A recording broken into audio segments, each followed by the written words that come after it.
Je suis Franklin Delano Roosevelt, le 32e président des États-Unis, et j'ai eu l'honneur de servir mon pays de 1933 à 1945, une période marquée par des bouleversements immenses et des défis sans précédent. Lorsque j'ai pris mes fonctions, la nation était plongée dans la Grande Dépression, une crise économique sans égale qui avait plongé des millions d'Américains dans la pauvreté et le désespoir. Dès le début de mon mandat, j'ai mis en place le New Deal, une série de réformes économiques et sociales visant à restaurer la confiance, à réguler les marchés financiers et à offrir des opportunités aux plus vulnérables. Avec des programmes tels que la Social Security Act, nous avons établi une sécurité économique pour les personnes âgées et les démunies. Par le biais de la Civilian Conservation Corps et de la Works Progress Administration, nous avons créé des millions d'emplois, construisant des infrastructures qui allaient façonner l'Amérique moderne. En parallèle, j'ai mené une lutte acharnée contre les forces de la réaction, m'assurant que le gouvernement fédéral joue un rôle actif dans la vie économique et sociale du pays.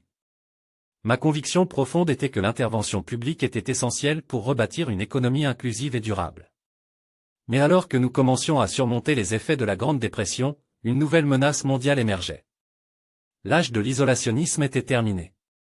En Europe, Hitler et son régime nazi se préparaient à plonger le monde dans une guerre d'une ampleur inimaginable.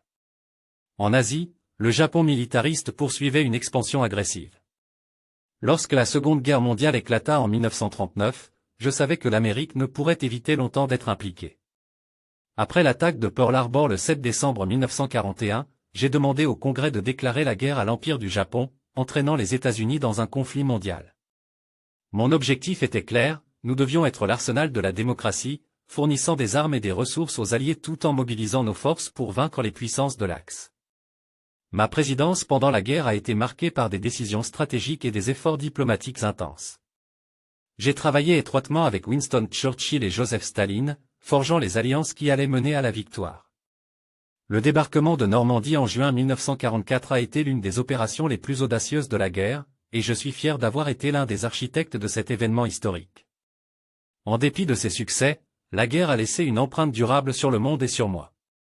Ma santé s'est détériorée au fil des années, mais je suis resté déterminé à mener à bien ma mission.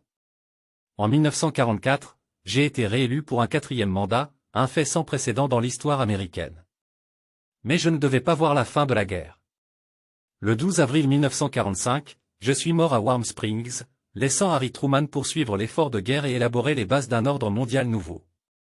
Mon régime a redéfini le rôle de la présidence et du gouvernement fédéral.